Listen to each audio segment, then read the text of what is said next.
Изгелеккә сакыру һәм насырлыктан тыю. Бездә ислам дине, безнең динебез һәм Аллаһ Субханаһу ва Тааля Пәйгамбәр саллаллаһу алейһи ва саллям яхшылыкка өндәргә, кешеләрне сакырырга һәм дә явызлыктан уларны алып калырга, явызлыкты тыярга сакыра.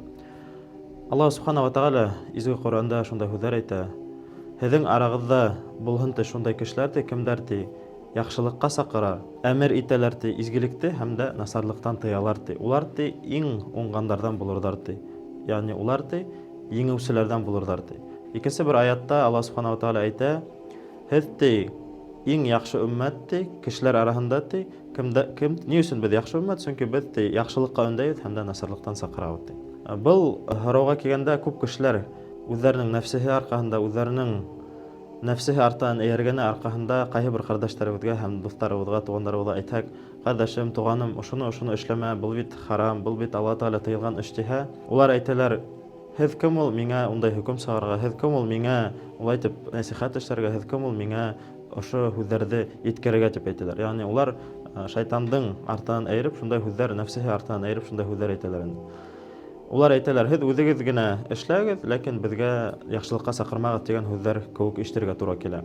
Ләкин Пәйгамбәрбез саллаллаһу алейһи ва саллямның без тормышын карасак, Пәйгамбәрбез саллаллаһу алейһи ва саллям туры юлда аңлагач, ул бит инде үзе генә яшеренеп кенә, берәүгә лә өндәшмәй, үзе генә гыйбадәт кылып яшәмәгән бит инде. Аллаһ Тааля уга боера: "Үзеңнең тугандарыңа өндәш, аңлат, якындарыңа һәм башкаларына." Ягъни был ислам диненең бөек дәрәҗәһе. Пәйгамбәрбез саллаллаһу алейһи ва саллям әйтә: "Әгәр дә һин насарлыкты күрһәң, уны кулың менән туктат" ди.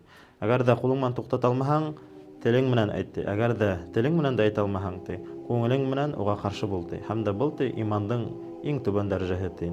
Шуңа күрә дуслар, әгәр дә һезгә, һезнең якындарыгыз, дусларыгыз һезгә нәсихәт әйтә икән, кайһы бер Аллаһтың әмерләрен һезгә yetkерә икән, уны матур итеп үзегезнең ихласлыгыгыз белән кабул итәргә тырышыгыз. Икенче як, кардәшләребез, мәсәлән, дусларыбыз нәсихәт эшләгәндә, я булмаһа Аллаһтың әмерен yetkергәндә дөрес уны yetkерергә кирәк. Пәйгамбәрбез саллаллаһу алейһи ва саллям бик йомшак булган һәм дә Пәйгамбәр саллаллаһу алейһи ва саллям турында Аллаһ Тааля әйтә: "Әгәр дә һин каты булһаң һәм дә йөрәгең һинең каты булһа ди, һинең әрәгәңдән кешеләр, ягъни сахабалар касып китер инде" ди.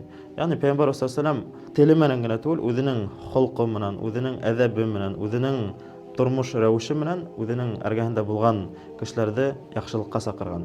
Кайсы сакта безгә тел менән әйтергә кирәкмәй, үзебезнең яхшы холык менән, әдәп менән без кешеләрне яхшылыкка сакыра алабыз. Әгәр дә без намыслы эш итһәк, әгәр дә без үзебезнең әйткән һүзләребездә торһак, кеше үзе карап ислам диненә якынаясак. Шуңа күрә Аллаһ Тааля Коръәндә әйтә: "Әгәр дә туры юлга сакырһагыз, хикмәт менән, ягъни русча әйтсәк, мудростью һәм яхшылык белән сакырыгыз." Әгәр дә без туры юлга сакырмаһак, нимә була? Аллаһ Субханаһу ва Тааляның Расулы саллаллаһу алейһи ва саллям шундай һүзләр әйтә: "Әгәр дә һез ди туры юлга сакырмаһагыз, яхшылыкка сакырмаһагыз, насарлыктан тыймаһагыз ди, Аллаһ Субханаһу ва Тааля һезгә шундай һынаулар ибәрәсәк ди, бәла афәттәр ибәрәсәк ди, һәм дә һез ди Аллаһка дуа кылырыгыз ди, ләкин Аллаһ Субханаһу ва Тааля һезнең дуаларыгызны кабул итмәс ди." Шуңа күрә Аллаһ Субханаһу ва Тааля безгә туры юлга сакырганда хикмәт бирһен һәм дә кемгә нәсихәт эшләйләр, ихлас күңелдән Аллаһ ризалыгы өчен уны кабул итһен. Ассаламу алейкум.